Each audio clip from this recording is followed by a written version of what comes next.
शलाकया चक्षुरुन्मिलितं येन तस्मै श्रीगुरवे नमः।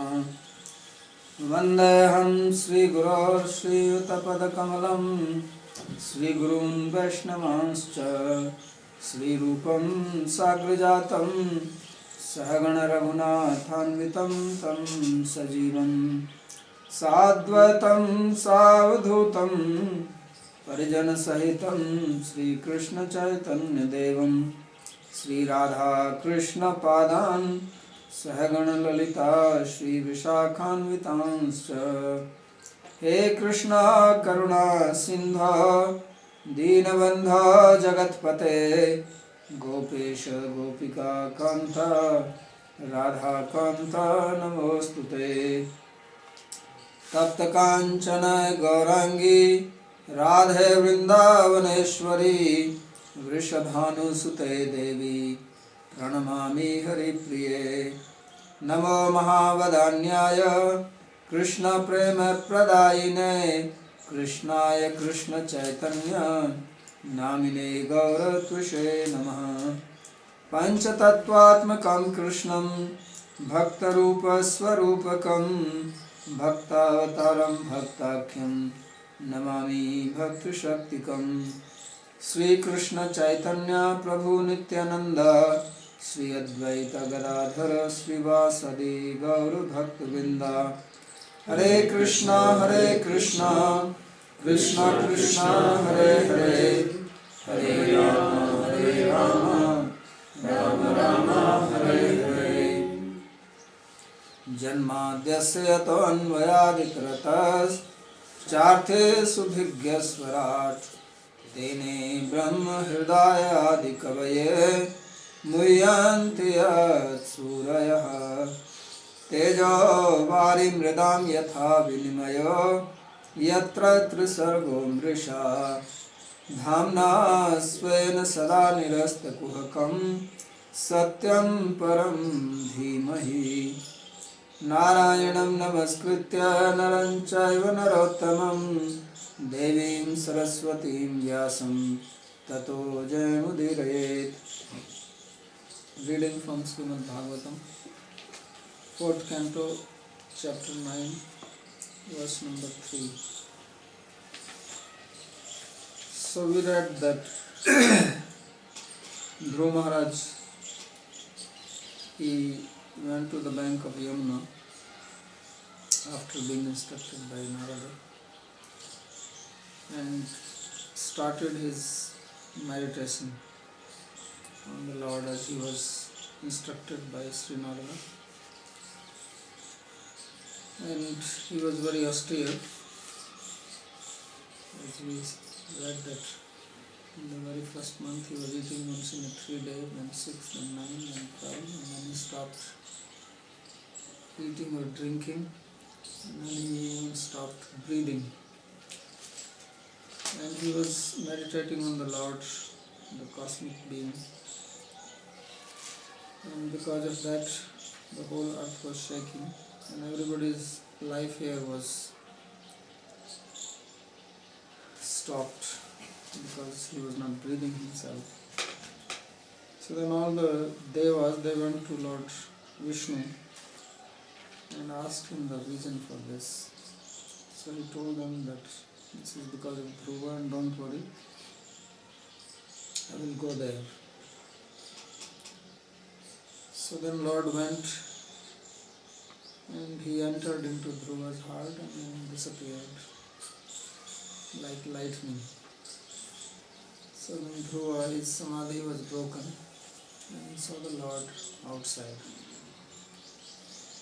So now it describes how Dhruva reacted to the appearance of Lord in front of him.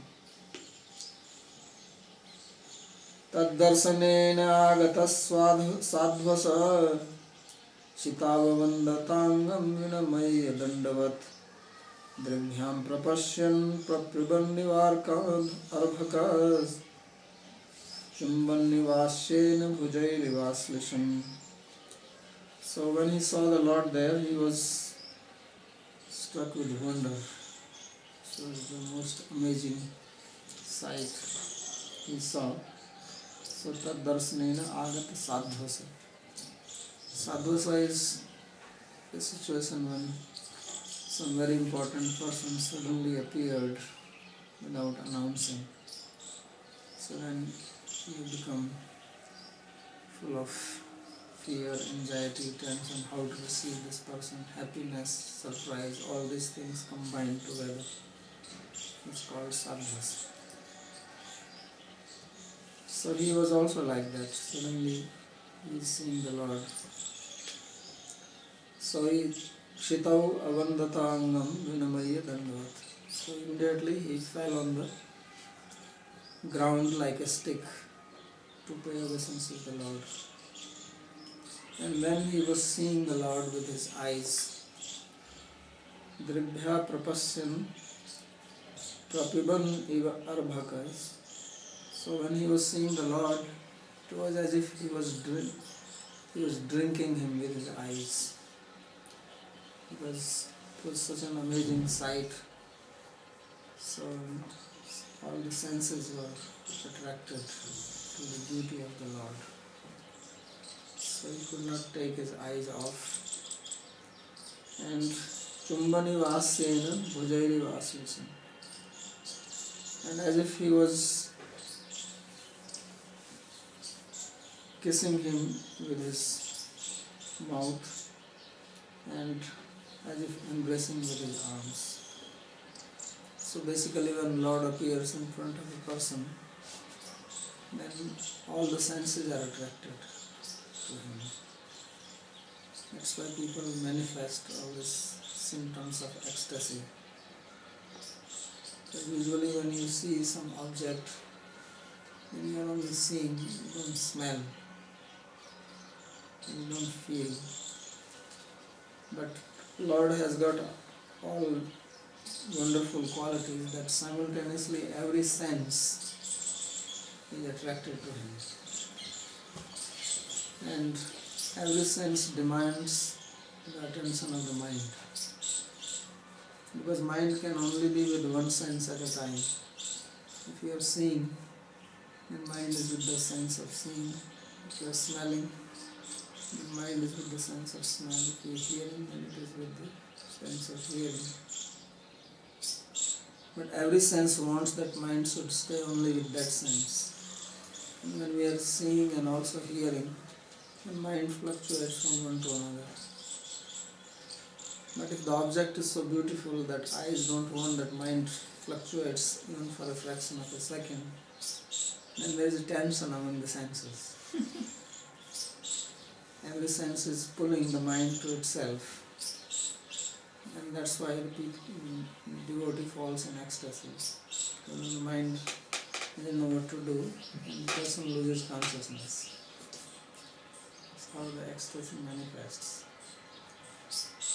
So here also it is described that he was as if he was drinking with his eyes and kissing with his mouth and embracing the Lord and fallen on the ground.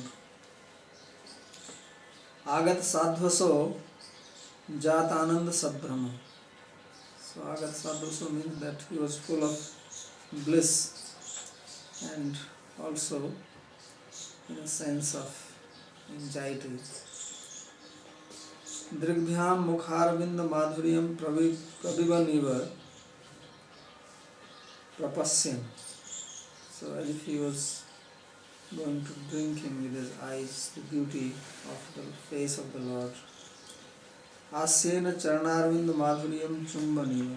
And as if with his mouth he was going to kiss the sweetness of the feet of the Lord. Avandata bhujabhyam aslisyaniva chananguli sikharan pasparsa. And he paid obeisances. And embracing here means that with his fingers, as if he was touching the feet of the Lord. Bahuvachanena bhujayor vyapar bahulyam lakshitva ananda kampo dhvanita. So here the word bhujai has been used. Bhuja means arm, hands. And in Sanskrit there is peculiarity that plural is used only for three or more. For two there is a dual case. So why plural is used here for the arms? Because arms are only two. Instead of bhujayoho,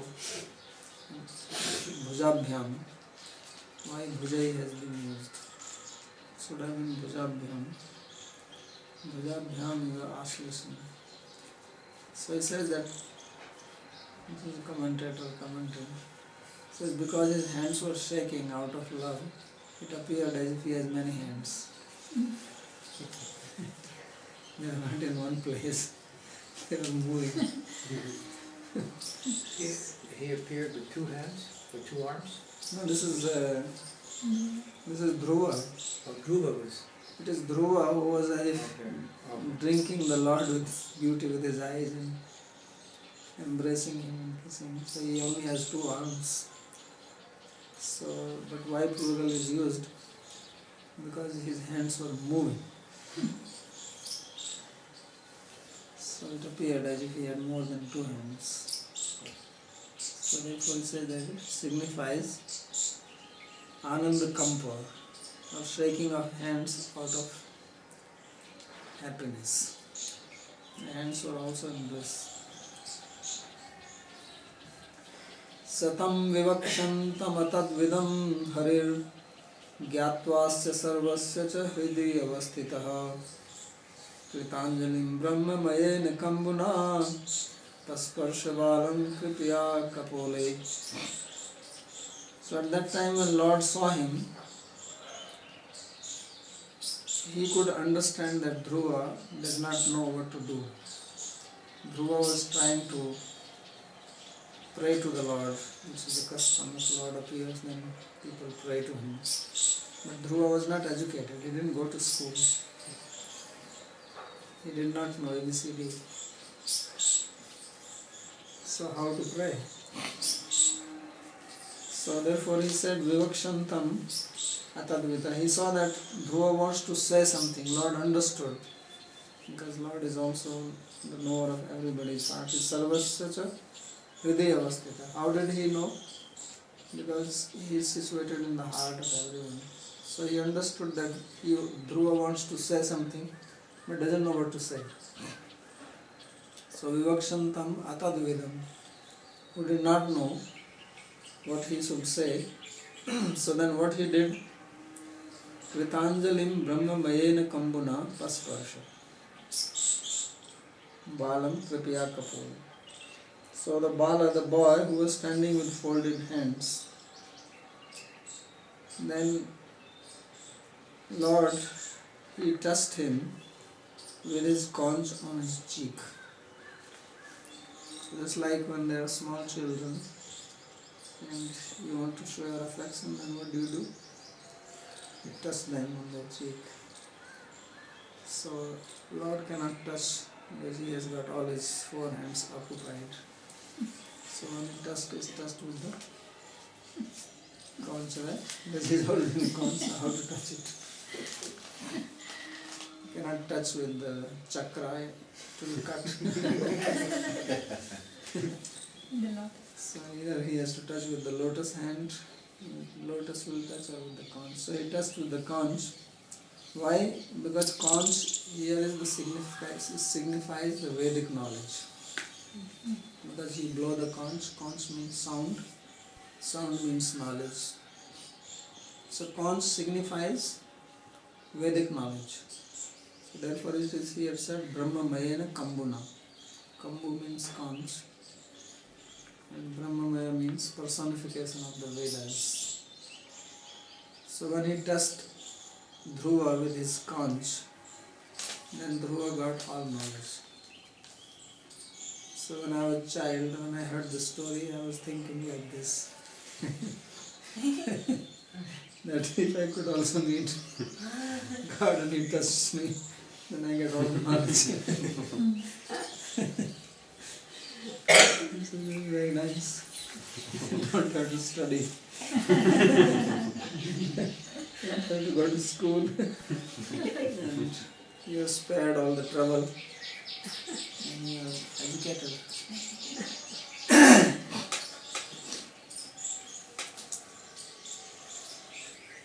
So vivakshantam tadgunan vaktum icchantam.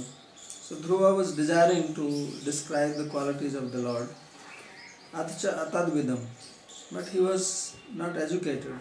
Vyakaranadi ajnanat Sanskrit prayoktim asaknuvantam. So he has not studied Sanskrit grammar. So therefore he did not know how to compose any slokas. You see, Sanskrit is important.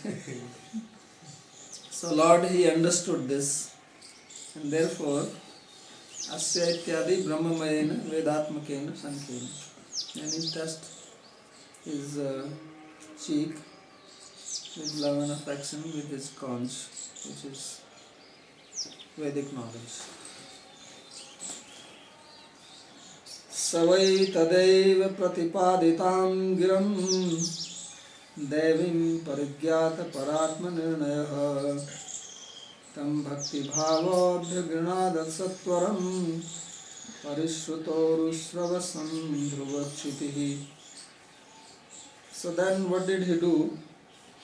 That savai tadeva pratipaditam giram. So now when Dhruva he attained this knowledge, Devi, this transcendental knowledge manifested in him, and parigyata paratma nirnaya.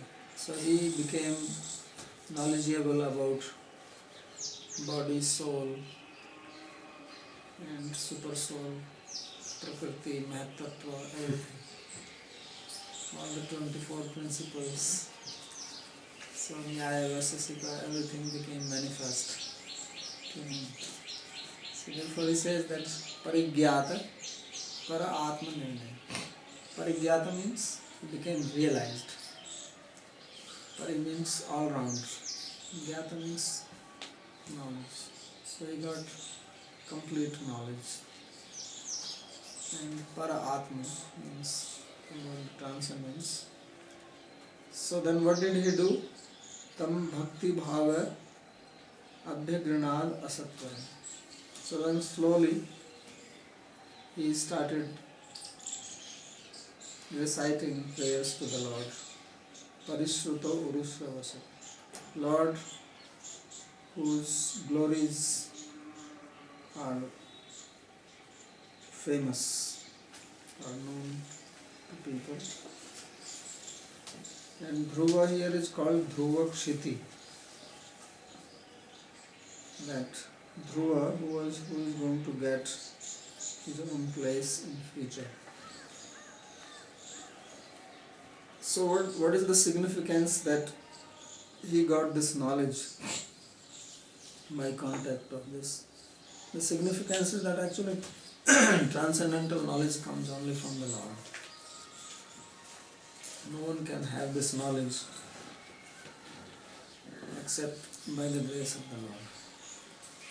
This is always revealed knowledge. Even if you study the Vedas or study Bhagavad Gita or Bhagavatam, it is not that just by reading you get knowledge. This will also be revealed to you by the grace of the Lord. If He feels that He wants to give this to you or you are qualified, then you will understand the meaning. Otherwise, you keep on reading and people still don't understand. So this means that anything which is transcendental does not come by our own endeavor. It comes by the grace of the Lord. So Vedic knowledge, this is also transcendental, Bhakti is also transcendental. So it comes only by the grace of the Lord. So, because this knowledge is not material, we can attain material things by our endeavor. Transcendental things come by grace. So that's why they are called self-effulgent. Means they become manifest. In Bhagavad Gita also Krishna says, Dadami buddhi yogam tam yena mam upayanta. And I give this buddhi yoga to them. Even people who are worshipping the Lord in bhajtam priti purvakam, they are also worshipping me. But still he says, I give the buddhi yoga. So it is all given. Whether he can give it in one shot or he can give it slowly, step by step. So in this particular case, he got it in one big dose. Others may get it slowly. And then it appears as if we are getting it by our own endeavor. But actually it is never like that. It is described that you do bhajan kriya, then anartha nivritti happens, you get nishtha and ruchi and asakti and bhav. So it appears as if we are endeavoring, but actually it is only Lord who reveals it step by step, slowly. And then it appears to us, he makes us appear because he wants us also to make an effort. So he makes it look like that it is happening by my efforts. This is the trick. But all knowledge, all transcendental knowledge comes by the grace of the Lord. That's why it is called Swamspurta, revealed by itself, manifest by itself. So that is one thing. Second thing is that now what Dhruva is going to speak, it is not Dhruva speaking. It is actually the Vedas speaking. The Vedas have become manifest in him. And they are speaking. So therefore what he is saying is very authoritative. Because authority depends on who is saying it. So one may think that Dhruva is just a boy. So he is saying it. So how can his words be authoritative? So it's really Lord himself is giving this knowledge. It is Lord who is speaking through him, making him as a mouthpiece. So therefore these words are authoritative, what he is going to say. Pratipadya prapya pratipadita ahanti prapya prapya kishesha. So there are two different readings here. Pratipadita as Pratipadya, which means having attained this knowledge, or Pratipaditam, which is the one in this book, means having attained this knowledge which was given by the Lord. Parigyatah paratmanor Ishwar Jivyor Nirnayo Yenase. So he understood the distinction between the Supreme Lord and the living being, how they are separate from each other. Bhakto eva netu sankhya yogadisu bhavo abhipraya swabhavo yasyasi. So it is said that he was bhakti bhav. He was full of devotional sentiment, which means that he did not have interest in sankhya or yoga. He was not devoted to these disciplines. Asatvaram stharyam alamya. And asatvaram means that now he became steady. Before he was disturbed. It was described, sadhvasam means his mind was in a state of turmoil, what is to be done, but now he was calm and peaceful. And then he recited prayers. Parishruto urusravasam vikhyat bahuyasam. So Lord is called here as one who has great fame. And Dhruva is called here as Dhruvakshiti, which means Dhruva pralayapi anaswara kshiti sthanam yasyati bhavi suchana. That he is going to get a place which is not destroyed even when all other planets are destroyed. So this is an indication of what he will get in the future. So when he begins praying, one of the characteristics of Bhagavatam is that it is full of prayers. Every one, after one or two chapters, there are some prayers which are coming. And many times we see that things are repeated again and again. So this is just to establish the fact who is Lord.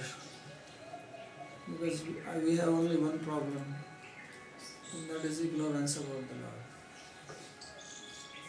So therefore this is repeated time and again by different people in different words to explain how He is the cause. One of the things which is again and again said that He is the cause of the universe. Because human tendency is to search the cause here. Whether it is Darwin or some other scientist. So they try to find the cause even here. But you cannot understand the cause of the universe remaining inside the universe. It is not possible. If you are inside this building, then you cannot search the cause of this building just by studying the building inside.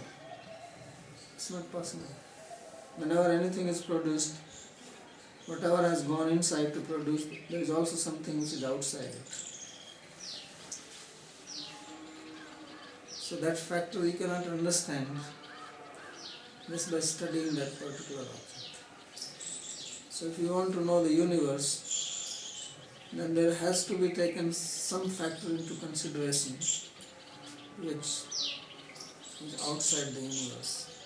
Even this famous scientist Gödel, there is a Gödel's theorem. What's the name? Gödel, G-O-D-E-L. Godel. Gödel's theorem. So this theorem proves this, that you have to accept God to understand the universe. Because any system does not have all the factors inside it to know about it. There are always certain factors outside the system to understand it completely. Every system is like that. So if you want to know the universe, then you have to also accept something which is outside. And science does not want to accept that. So therefore these prayers again and again are hinting. Because in India also many philosophies do not accept this fact. So Dhruva said, Yanta pravisyamam vacham imam prasuptam sanjivyate akhila shakti dharasvadhamna anyasya hastacharana shravanatpagadim pranan namo bhagavate purushaya tubhyam. So, namo purushaya tubhyam. My obeisance to you, the Supreme Lord Bhagavan, the Supreme Person. Who is the Lord? Yo antaha pravisya mama vacham imam prasantam sanjivayati. Who entering inside me is enlivening my speech, which was sleeping, means unable to say. So he is acknowledging that what he is speaking is actually it is the Lord's energy which is making him say these things. Just like a toy, when you wind it up and the toy is moving. So that is not toy's own energy, or you put a cell. So that is energy coming from outside. So like that he is speaking, says, yet he is understanding himself as different from the Lord. So Sanjivyati Akhila Shakti Dhara Sudham. So Lord is called here as Akhila Shakti Dhara, one who has all the potencies. He is the source of all energies. And by his own energy, he is independent, not depending on anyone. Anyansya hastacharan shravanat tvagadi. And not only that, he is just bringing life only to my speech, but also to the other senses, my hand, my leg, my ears, my skin, life here. So now he is able to realize this fact, that all the energy is coming from him. So even in our material conditioned state, this body functions because of Lord's internal energy. Although it is appearing that it is we who are making this body function, or even the soul's presence. But soul is also not independent. Soul is not an independent source of energy. Soul is also getting energy from the Lord. So that's why he calls him as Akhila Shakti Dhara, the source of all energy. So all energy ultimately comes from him. No one is independent for anything. Therefore, says that I give my oversenses to him. So Vishnu Chakravarti makes one sloka here. Bhagavad Datteva Datta Vedartha Jnana Spushtavayat Dhruvaha Vedartho hi Saeva iti Natra Sanserate Buddha. So he makes it very clear. He says that Dhruva, he recites these prayers by the Vedic knowledge which is given to him by the Lord, Bhagavan. And therefore what he is speaking is the meaning of the Vedas, and intelligent people have no doubt in this. So this means what is spoken in his prayers is the essence of the Vedas. Akasmadeva sviya vagadi sarvendriyanam bhagavad unmukha bhavam alakshya esam idrisham aprakritatvam Sri Bhagavad Kritam iti janan swasmin bhagavato nirupmam lopadikam tam kripam eva sakshat anubhavan ati vismayena namati. So Dhruva, he realized that suddenly his speech is coming. He was standing speechless and there was no thought coming in his mind what he has to say. And now suddenly he is getting the inspiration to speak, and his hands, legs, everything, he is feeling transcendental potency. He is also feeling that all his senses are inclined towards the Lord. They are eager to serve him, to be with him, to hear him, to see him.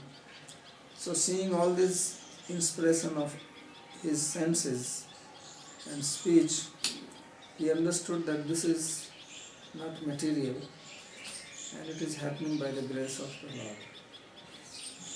So knowing this, he realized that he has got the causeless grace of the Lord. And therefore, understanding this, he bows down to him. And he is saying that Namo Bhagavate Purushottama, that my obeisances to the Supreme Person. Svena dhamna chit shaktiya imam mama tad dasasya vacham tat swarup gun liladikam eva varnitrim prasuptam etavat kala parentam sahitva evasthitam vritam eva sanjivayati. So he says that by your internal potency, chit shakti, you have brought life to the speech of me who is your servant, that now it can describe your nature, your qualities, your activities. The speech which was sleeping till now, as if dead, means it had no power to glorify you or speak about you. It had no potency. So now you have brought it back to life. Yatu sviya annapanadi prakriti bhoga vartam vishay kurvati jagrati eva vagasi tamatarabhya sayati sme nashyati sme. And he says that the speech which was active before in the dealings of eating, speaking, etc., in relationship to material things, that speech is now going to sleep. So what he's saying is that previously his speech was all material, that was awake, and his transcendental speech was sleeping or not there or dead. So now it has been changed. That material speech is gone, the spiritual is alive, functioning. See the meaning. न केवलं वाग इंद्रियम एव अपितु अन्यान हस्तपादादीनपि त्वत् परिचर्यादिकं विषयीकरिष्णुं प्राणांश्च त्वद् उन्मुखानिति ध्रुवस्य इंद्रियादीन् चिन्मयत्वेन अप्रकटत्वं सद्योजातम् इति सूचितम्. And then he says it is not only just my speech, but also the other senses like hand and feet, which are now very eager to render service to you. And also my very life air is moving towards you. So he says that by these statements it is indicated that Dhruva's senses were immediately transformed and made transcendental. So later on we will read that Dhruva, he went in the self-same body. His body was made transcendental. So here he said that his senses were transformed. This is what is the meaning of this verse. Atra mama iti imamiti visheshnabhyam vagadi indriyani vishishtani eva labdhyanti. So when he is saying that this speech, so he says that these adjectives, this speech and these senses, etc., indicates that they are now special senses. They are not the same as before. Now they have become transformed, because the internal energy of the Lord has become manifest in them. So they are not, now these senses will not act in material manner anymore. So as the senses of people in the material world function in material sense objects naturally, they become attracted. So this senses of Dhruva now will be engaged only in transcendental subjects.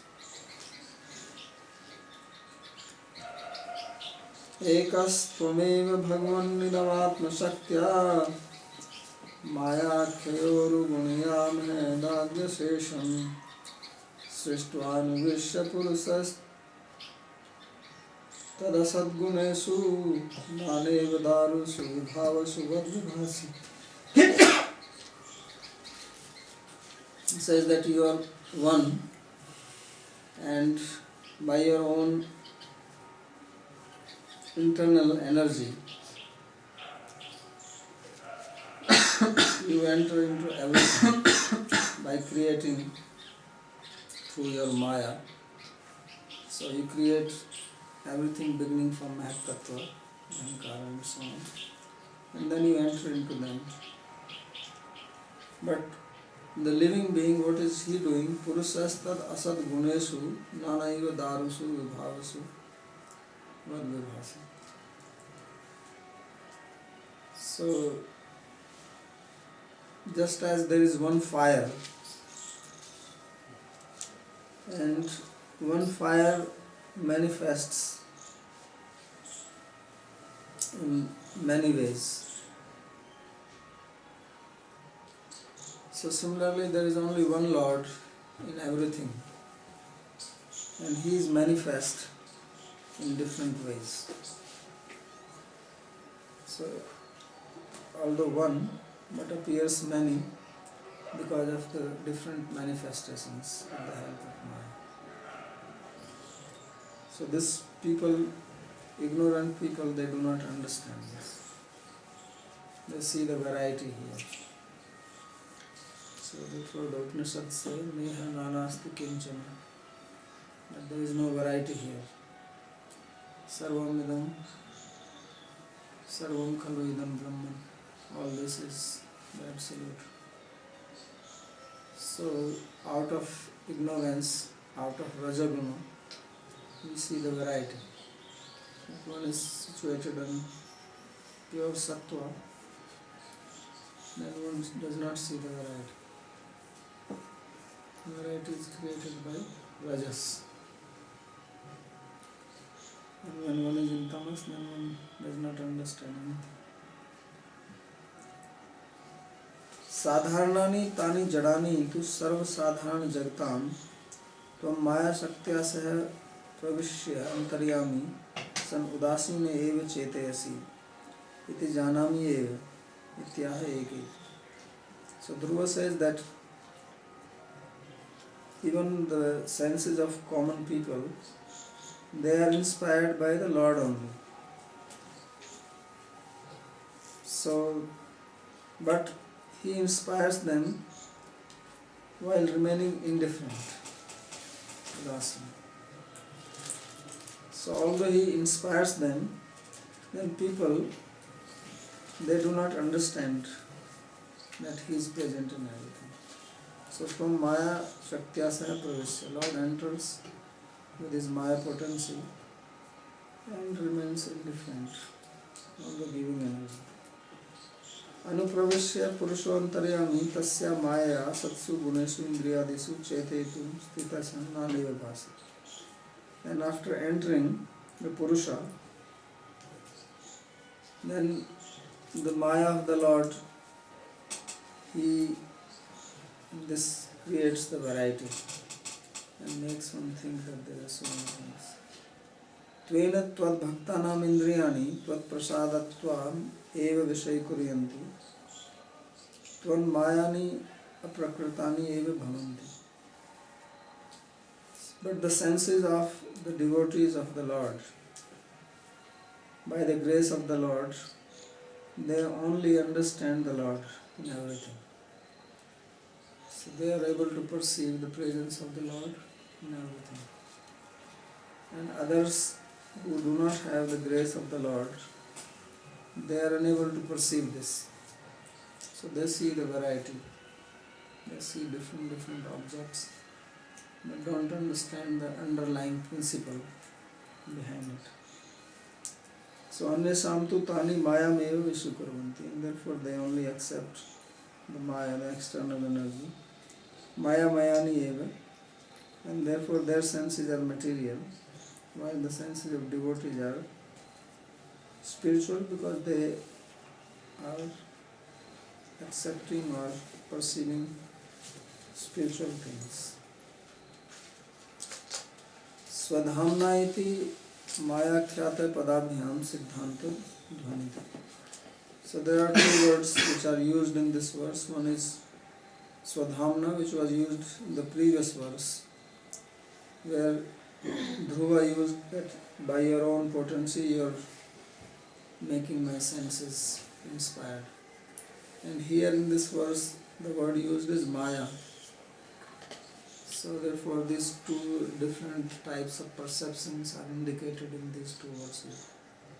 That even when a devotee exists in the material world, his or her senses are working differently, although they seem to appear as the senses of anyone else. But there is a different energy which is vibrating through them. So this is the principle which has been indicated by Dhruva in this.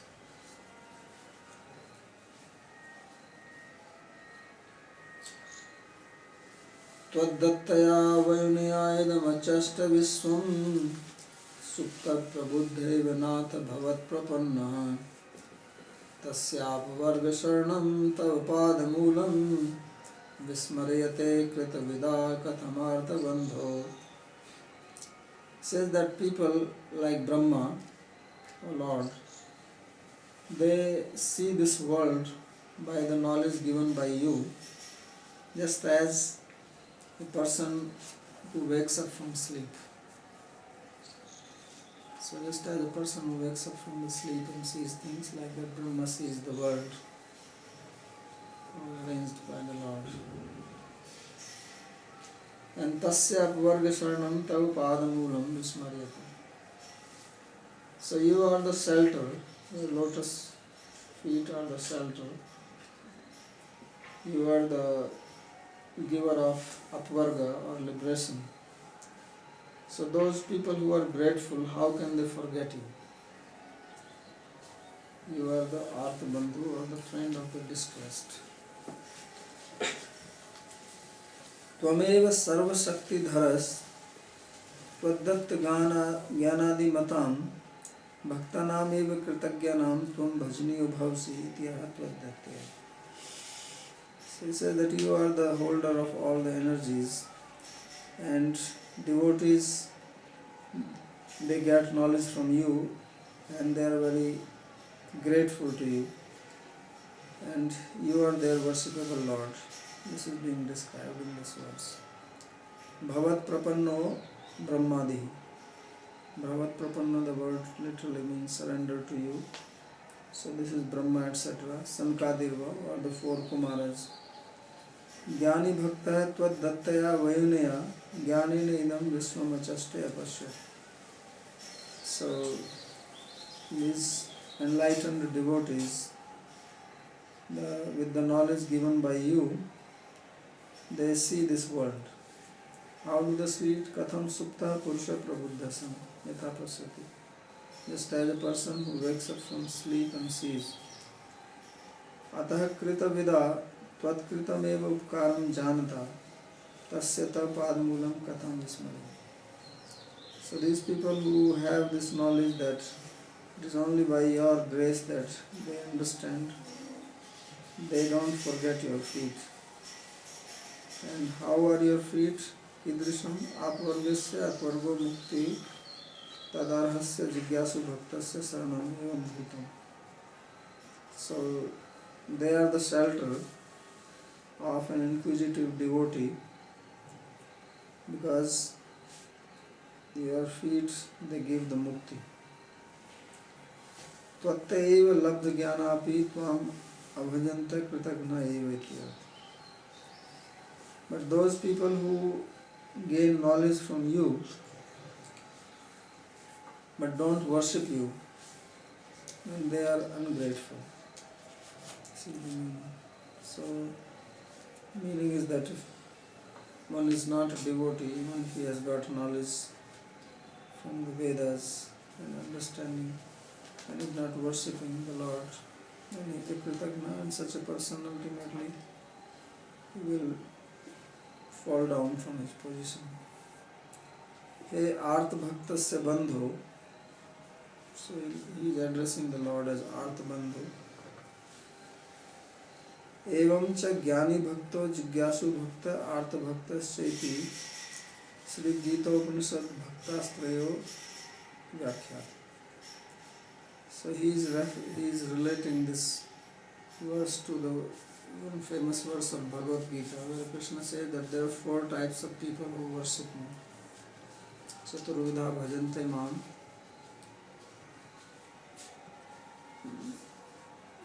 Chaturvidha bhajante mam. Sukritam no Arjuna. Artho jigyasu artharthi jnani cha bhaktarsa. There are Artha, or the distressed, Jnani, those who know the Lord, and Artharthi, those who want something from the Lord, and inquisitive. So it says that out of four, three are mentioned here. Jnani Bhakta means who knows Kritvida, and Artha Bandhu in this addressing of the Lord means you are friend of a devotee who is in distress. So he is referring to the person who is in distress. And Jigyasu Bhakta, one who wants knowledge. So these three are mentioned. And then the fourth one is the Artharthi. one who is looking for some wealth, power, position, etc. So that is Dhruva himself. And therefore he refers to that in the next verse.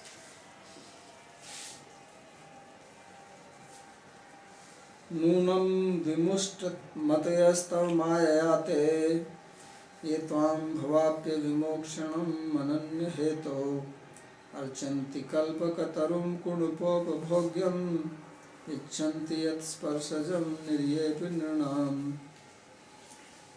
He says that indeed those people who worship you for some other benefit, you who can give liberation, then these people are definitely bewildered by your Maya. Why? Because you are Kalpataru. You are the wish-fulfilled tree. You can give anything. So why ask for anything material? He says these material pleasures, who is enjoying these material pleasures? He says this body which is dead. Because people, even after approaching the Lord, then they are asking him that please give me some pleasure. So one person, he was praying to one Deva, God. So Deva appeared. Then this Deva asked that, what do you want? So he says, please, I am sick, cure my disease. So he was laughing. He says, that's all you want? He said, yes. So he says, all right. Your disease is cured, but know that your life is remaining only for 2 days. So what is the use of getting your disease cured? He is going to die in 2 days. Should I ask for a long life? I'm going to Bart to get the disease cured.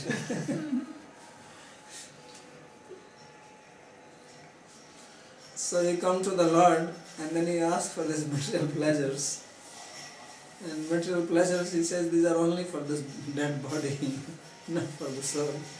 So he says these things are available even in hell. Means even in a hellish situation you can have some enjoyment. So this is useless. So he says that what he is trying to say, that of all these 4 types of people who worship the Lord, Artharthi is the lowest. He is completely useless. And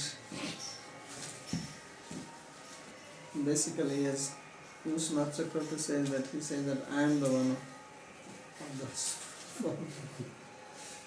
Therefore I am really low. Yastu chaturtho artharthi bhakto madvidha satu ati nikristo gudha. He says that the 4th type of devotee who worships the Lord, who is after some material gain, like me, he says he is the lowest and most stupid. Because he is also worshipping the Lord, now he is realizing that for what he is worshipping. Nunam nischitam eva vimusta mateyo vanchit buddha. He says they have definitely lost their head because they are only looking for something material. Keye, who are they? Bhavapyayo janomarne tayor mokshkam tvam anyo hetostus phalartham archan. That you who can give liberation from this cycle of birth and death, they worship you for some petty material gain. Give me some money, give me some position, some health. Atas te tvam kalpataru marchanti. He says they worship you who are like a kalpataru, this fulfilling tree. Atcha kunpena mritatulya dehena upabhogyam sukham icchanti. And what they are wanting? Some pleasure for this dead body.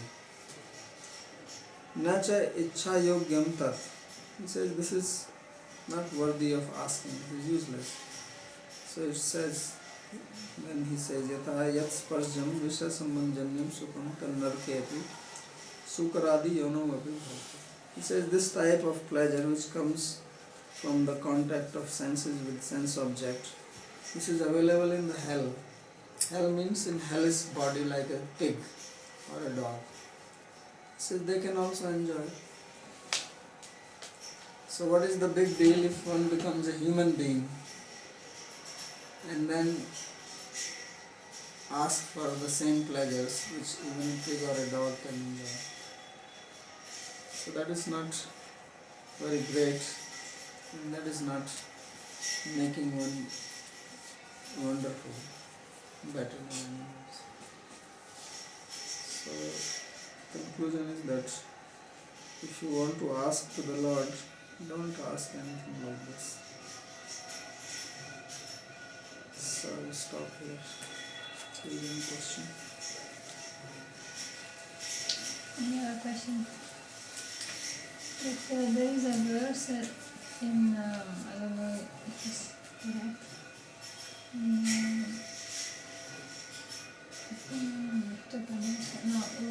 it's Upanishad. It said that the Lord is complete and whatever is emanating from Him is also complete. So then it gives the idea that every unit which emanates from Him doesn't need anything else from outside. That is not a fact, right? Because we were saying also that the soul is also dependent. And without the Lord, the soul is unneeded. Yeah, that verse is saying that Purnamada Purnamada means he is complete and this is complete. This is complete. Yeah, His creation is complete. Yeah. Not that everything is complete.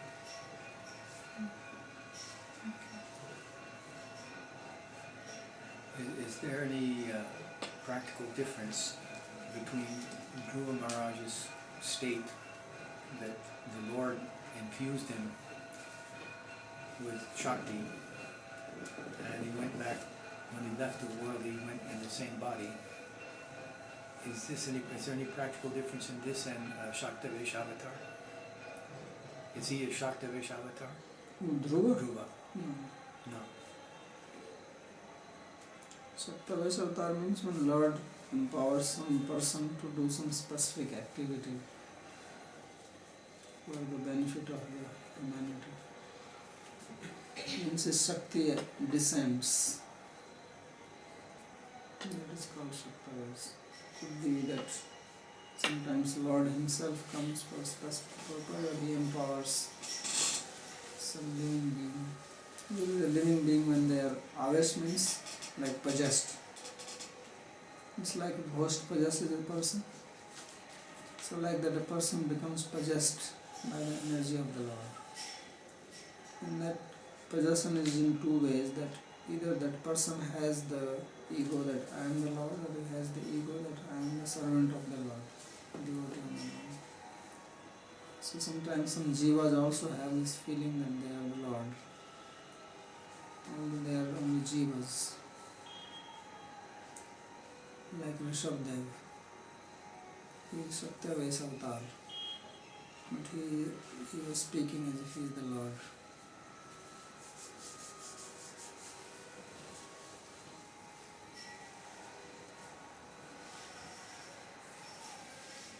Now Dhruva has desired something which is very significant, because he was a boy, he was in England, and he started his meditation with a motivation, with a motive, personal motive. So then the Lord, although he was very, he has given to him the whole knowledge, and only at that point he realized that what he was desiring was a really stupid thing. So So that means that a devotee, when he starts to practice, there is also purification of desires in the process. Of course. Purification is only of the desires. Yeah, but the Lord has satisfied his desire from the beginning. I mean, Because he did all this tapasya only for that. He started with this. That's why sankalpa is very important. His resolve was to get this position. As Narada was preaching to him, he refused to follow that on the pretext that I am not qualified for this. So he was very firm.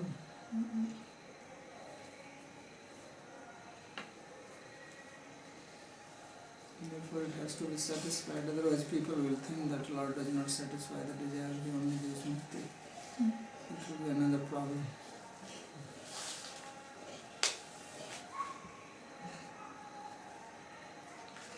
Could you please go over the other 3 types of people that worship the Lord and what type of mixed path that is, I'm assuming?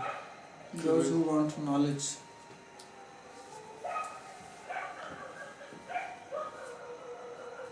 And those who are distressed in some troublesome situation. And those who have knowledge.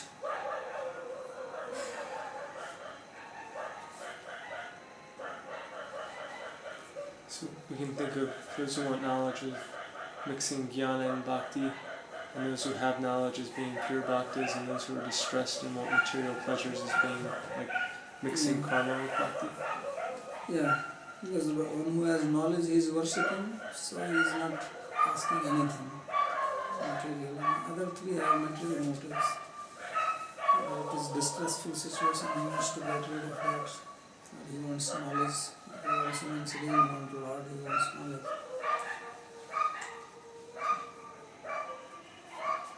I just remember way back when we were talking about mixing of the different paths, because bhakti is the only thing that can ultimately give you what you want. So this is how we would understand that. Yeah. So you're using bhakti for something else.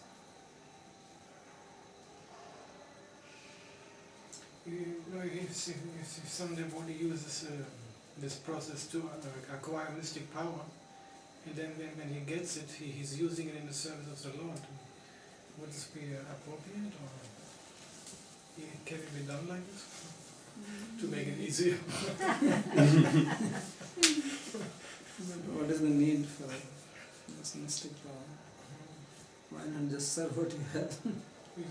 Because it's such a struggle to get things done all the time. It's hard.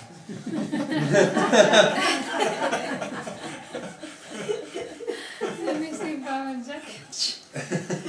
I think it's clean. Is it possible that Usually devotees don't desire this because these things also become obstacle. And you will become proud that I have this power, you will insult others. And that you can misuse your power. So there is no problem. Sometimes God himself gives this to some devotees to show that bhakti can give this power. Nyavilasita sunnim. Devotee has no other desire except doing service. So this can also become another desire. But if one has this desire, then at least mix it with bhakti.